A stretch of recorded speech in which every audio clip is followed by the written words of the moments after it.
Competitive exam की अगर आप प्रिपरेशन कर रहे हैं, तो आपको अगर उससे रिलेटेड एग्जाम में जो पेपर आना है, उसमें जो सिलेबस है, मान लो आप मैथ्स का ही एक पोर्शन उठाते हैं, तो उसके अंदर कहाँ से क्वेश्चन आते हैं और कौन कौन से क्वेश्चन आते हैं, कौन से टॉपिक जो है वो रिपीटेड है, वो सब चीजें अगर आपको पता नहीं है तो आप किसी भी प्रिपरेशन को जो है वो प्रॉपरली नहीं कर पाते हैं।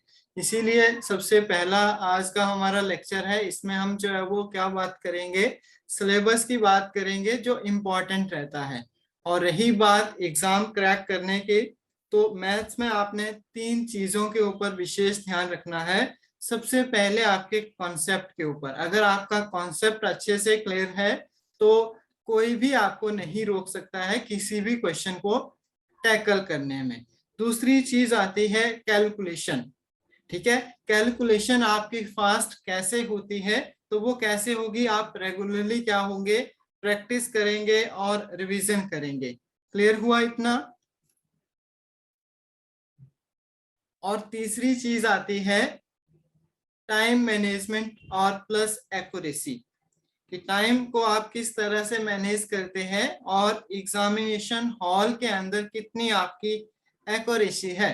तो एक्यूरेसी का क्या मतलब है कि आप कितने कम टाइम में जो है वो कितनी अच्छी तरह से किसी भी क्वेश्चन को समझते हैं और किस तरह से जो है वो टैकल कर पाते हैं। तो इन स्ट्रेटजीज के लिए मैं जो आपको ट्रिक बताए या फिर बेसिक चीजें बताई, उनको आपने अच्छे से अपनी जर्नी के साथ जो है वो लेकर चलना है। और प्रीवियस ईयर क्वेश्चन, ये बहुत ही इंपॉर्टेंट चीज है। बहुत सारे स्टूडेंट्स की मिस्टेक रहती है कि वो प्रीवियस ईयर क्वेश्चन पेपर को कभी पढ़ के नहीं जाते हैं।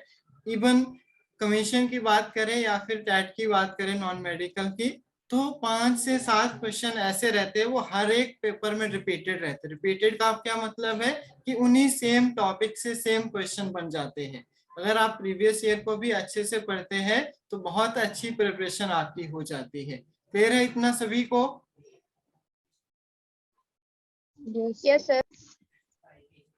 और सिलेबस की बात है तो सिलेबस मैंने बहुत सारे छोटे छोटे टॉपिक में हर एक टॉपिक को अच्छे से जो है वो कैलकुलेट किया है, तब जाके आपके सामने जो है वो लाया हूँ। तो सबसे पहला तो आप सभी जानते हैं नंबर सिस्टम। अब नंबर सिस्टम से क्वेश्चन कहाँ से आता है, बहुत सारे बच्चों को यही दिक्कत रहती है।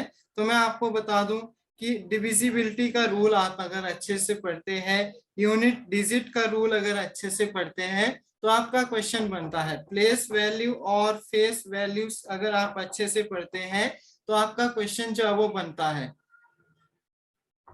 समझ आ रहा है सभी को? Yes sir. वेट करेंगे जस्ट अ सेकेंड।